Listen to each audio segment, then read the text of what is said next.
So yeah, a little bit already discussed about maintenance overview. There's more maintenance, but I will show you what kind of maintenance will be by you guys, like the operators, like the users, or what will be by a service department, high-tech service department, or high-tech department. So part of the maintenance you will do is the daily walk around, daily inspection, weekly inspections, and then the monthly maintenance action items. So maintenance overview. There's a big line here. This is more like the visual inspections. This is more like the actual maintenance items, maintenance actions, preventive maintenance. So number one, daily walk around. I will show you which items to inspect. Daily walk around can be of, if you guys are a maintenance team, for sure, maybe you have a 24 hours daily shift, that everybody will just walk around and check if everything is normal. You react to alarms from your BMS system, and you go there. Reacting to alarms or on a regular basis. Daily walk around, weekly inspections. You will see that you have to note down things in the logbook, or a high-tech logbook, or your own logbook, just to do some trend analysis over the weeks. Monthly items, as I say already, by operator or by high-tech service or distributor. This depends on maintenance contract. 4, 5, 6, 7, you can see that you need to bring some tools to do the maintenance. It's already greasing. Heavy machinery needs grease or needs oil for bearings. You need to shut down, you need to inspect water levels in batteries or connections, or do a startup and a stop to do the service. These are the items that will be done by a high-tech service department or by a certified distributor like a EP consultant here in Vietnam. Greasing intervals every X months, 3 months, 6 months, depends on the kind of equipment you have bought here. And I get it's 50 Hertz, it's a smaller unit. So I guess the greasing is here is every 6 months, but it depends on the procedure. So then the greasing becomes part of the half-yearly maintenance. Half-yearly, we call it minor maintenance visit by high-tech or a distributor. Yearly maintenance, most of the time engine maintenance is included in there, like oil exchange, filter exchange, whatever engine maintenance is required. Here you see the overhaul. As you can imagine, for heavy machinery that is running for 24 hours a day, there will be wear and tear on bearings and other bearing housing. Need to be clean. So this is the major overhaul. After that, it can be put in service for another 5 years. So, as I want to make sure, like there's a division there. This is where we talk about today. These parts are part of service level training, and it's not included in the operator training today. For sure, you have questions we can discuss, but my slides will skip this part. So maintenance overview. Daily walk around. System check during the daily walk around. So daily walk around is just you understand the system, you're an operator, you understand the principles, and you walk around and you check if you see something abnormal. Something abnormal already, leakages. Yesterday you walk around, you also saw some oil on the pre-loop pump. These kind of things. You really walk around, you find parts or animals inside a container, or something loose, something leaking, and a strange noise. These kind of things. Daily. You do it every day. Maybe if you do 3 shifts a day, maybe every shift almost will do it. Or you hand over things. I don't know, it's just like an idea. So what things to check? things to check is like what is abnormal. If you check things, you compare things with what you expect and what you experience. So of course the leakage is a major thing. Diesel engine full of fluids, water, oil, piping going out that engine, connected to cooling system, connected to fuel system. So we check the diesel engine leakage. It's a temperature. What's important? Do you remember the diesel engine for temperature? 16. What was important? Yes. Why the temperature is important for the diesel engine? I mean, even at a standstill. Remember the preheater? Yes, we have preheater. Yeah. To Of course, here in Vietnam already hot. In Holland, sometimes it's 10 degrees. And like how? Yeah, minus, right? Then I really feel the diesel engine. Here is like outside, inside is almost same temperature. But so temperature here in Vietnam is difficult to almost to notice. But we talk about a preheater. If you go there, you put your hand on the engine. Yes. If it's the same temperature as in the container, hey, maybe there's something wrong with the preheater. So this is already temperature. You just go there, you feel, you put your hand on the cylinder head or you're on the jacket, the body of the engine. If it's hot, if you just you can bear it, it's okay. So of course, when it was just running half an hour ago, you need to be careful because it's hotter than 60 degrees. Or we can get a laser gun. Yeah, also, yeah. And It's the easy one, but you need to bring. Then what should be the temperature? Now yesterday we talked about it, but it was too noisy. It's like 50, 60 degrees. 50 to 60. Yeah. I always say 50 degrees is you can bear. 60 degrees is like already get difficult. Okay. So, but be careful because it might have run just 1 hour ago. You don't know, eh? Automatic machine. Maybe it was running during the main failure, and then it's more hot. Yes. But maybe your BMS system know already. Everybody is notified that engines are running. We mean with leakage, the piping, temperature, preheater should be on. Is everything normal there?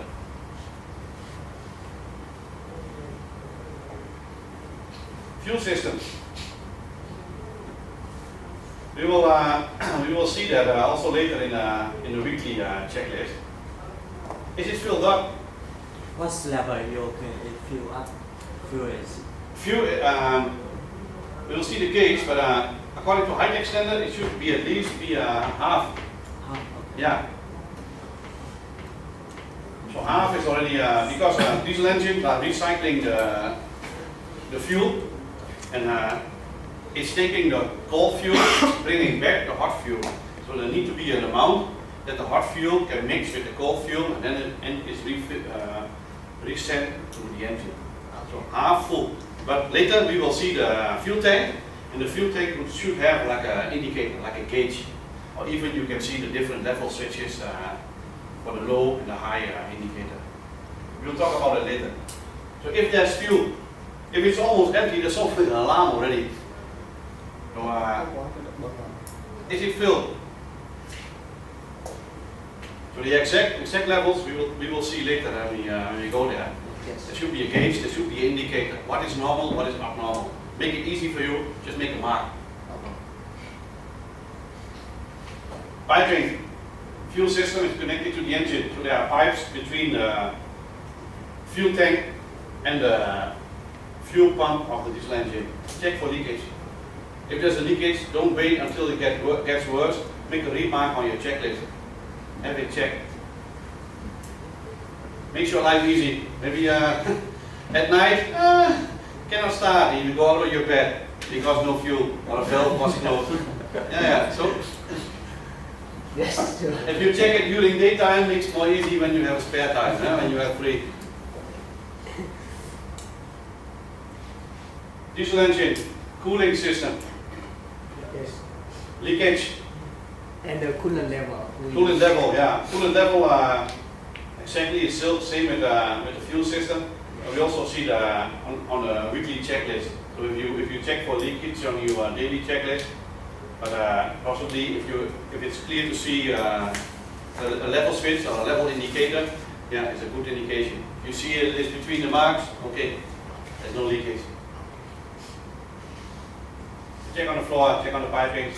So, for coolant level, we need to little top up. Yeah. If it is too low, Yes. there will be an alarm on the panel. But if you already see on the gauge that it should be between some lines and it is already low, yeah, you should top up. So the top up do by operator or maintenance do by Yeah. operator. I guess it's a maintenance issue. I always say, like, if it is suddenly low, there's something else wrong. Yeah, leakage. Huh? Yeah. Or somebody took it out, but normally cannot. So normally when it's suddenly low, Yes. then yeah, you can top up. But maybe the real problem is somewhere in the piping or somewhere in the engine. So Yeah. yeah. So for the normal, how long we need to top up again for the coolant? No, I think only when like a new system, sometimes there's air in there. But no, after this, it's commissioned. It has already many running hours in diesel operation, so the air should be out. It should be steady. So I don't think you need to top up. Yes. If you need to top up, I think you need to. This will be a signal that you have to find for another root cause. That if you find for the root cause, there's another problem. There's a leakage. I know that we want to plan for the top up before it come into the top up. And exactly, yeah. So we need to know it is able. Normally it need 3 months to top up with amount how much? No, there should be no leakage. There should be no need for top up.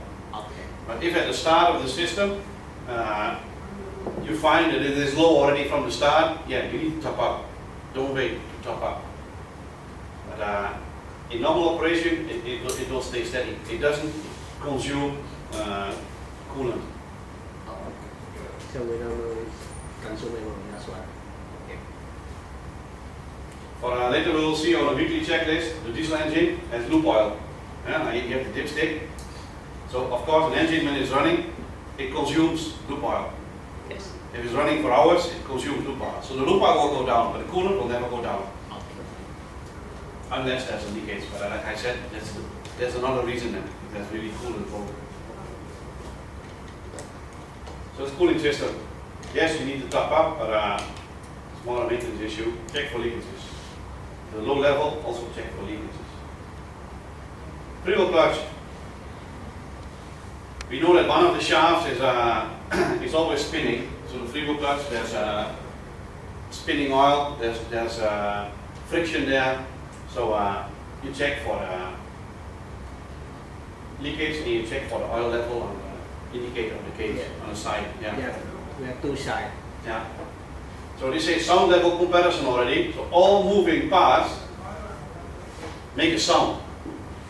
And as we are now talking, it's like a new system. So it's like not every sound is like new.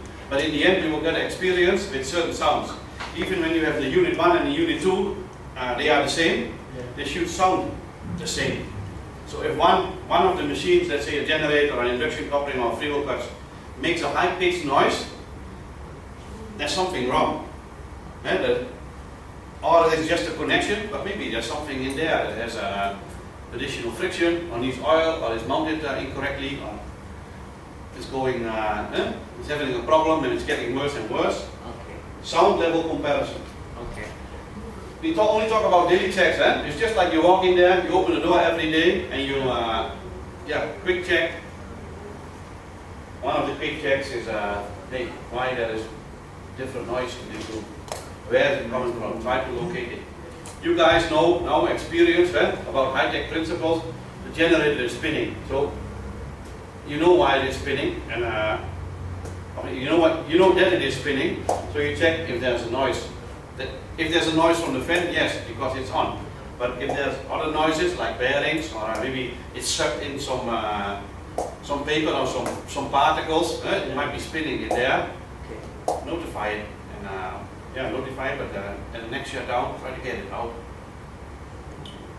Okay. Sound level comparison. Compare unit 1 to unit 2 to unit 3, unit 4. It should sound the same. Anything abnormal, maybe Some inside. inform maintenance people now so they can repair it or take care before it gets worse. Okay. Clean. Sand and dust. Sand and dust in the room, as the unit is running for 24 hours, there's also airflow for 24 hours. So if there's a lot of sand coming in, suck into the generator, it gets dirty. You need to be there for the next 5 years. You need to clean a lot. If sand gets into the bearings, mix up with the grease, problem. Clean and dust. Make sure that the doors are closed when the unit is on, because it will suck in more dust, especially now when it's still construction area. Don't run it with the doors open. There are inlet filters, the doors are closed, so this keeps the unit, the container clean. After maintenance, or the doors are open for a while, make sure that the dust is out before you restart the unit. Clean every day. Huh? Clean every day. Clean it, keep it clean. Keep it clean, yeah. Yeah. Yeah. Brush the sand out of the floor. Now it's still on the floor. You start the unit and all the fans go on, it's gone somewhere. Then you cannot clean anymore.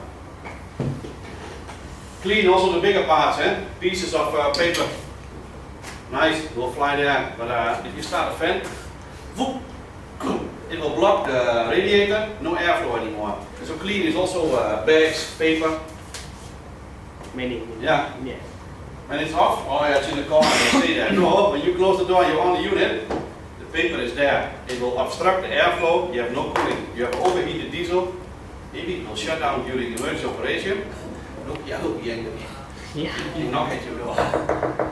Yes. Don't leave your tools in there, don't leave your papers in there, don't leave empty bags here. Clean. Clean. Sand dust, but also the bigger parts that can fly away. All inside the PGM. UCP panels, the unit control panels. Check if you have an alarm there. It should not be there. So it's all in general. There's no checklist. Probably you guys can make your own tick list or checklist if you check on the same places. Just look, listen, feel, and smell. Anything abnormal. Daily check around. Very, very frequent daily checks. Okay. Cái này summary của anh chị. Yeah. Này là cái kiểm tra hàng ngày. Một thứ nhất là kiểm tra về cái hóa động cơ DAC, kiểm tra có lịch, có rò rỉ ở đâu hay không. Thứ hai là nhiệt độ của nó thì cái nhiệt độ nếu mà mình tới cái máy mình rờ, ông nói là mình rờ trên máy thì nó khoảng từ 50 tới 60 độ. Thì rất là 50 độ thì ok, nhưng mà 60 độ là nhiệt độ cao rồi có thể là bấm tay hoặc là mình sẽ dùng cái máy bắn laser để đo nhiệt độ thì sẽ là tốt hơn. Ok. Sau tiếp theo là mình kiểm tra về dầu chạy máy, coi nó được đầy hay không, coi mức level nào thì chiều nay ra là sẽ chỉ cho xem nó có bị rò ở đâu hay không. Rồi hệ thống làm mát, cạnh làm mát thì cái nước làm mát của mình á thì mình không cần phải thêm vô, châm thêm vô lúc nào không cần lúc nào phải maximum, không cần phải maximum thì mình sẽ ra mình coi cái level bao nhiêu và nó nằm trong cái thường nó sẽ có một cái khoảng từ thấp hoặc cao, mình coi trong cái khoảng đó. ngoài mức đó thì nó Okay. cao. Rồi free wheel clutch là cái kẹp cái khớp giữa Động và lệnh giữa cái thằng động cơ diesel và cái thằng Anderson induction coupling đó. Coi và cái này nó có châm dầu và đổ dầu thì hôm qua ra thấy hai bên có hai cái thành dầu, có hai cái vực dầu để mình nhìn thấy luôn, không phải dùng que thăm, nhưng mà cái này thì cái dầu bôi trơn đó là phải dùng que thăm, giống như cái động cơ dây xét của hôm mình coi. Rồi đặc biệt ở đây là nghe âm thanh và nên mình bây giờ mình thấy máy mình đang còn mới đúng không, mình chưa có thể biết được, nhưng mà mình đi mình sẽ tập nghe và so sánh.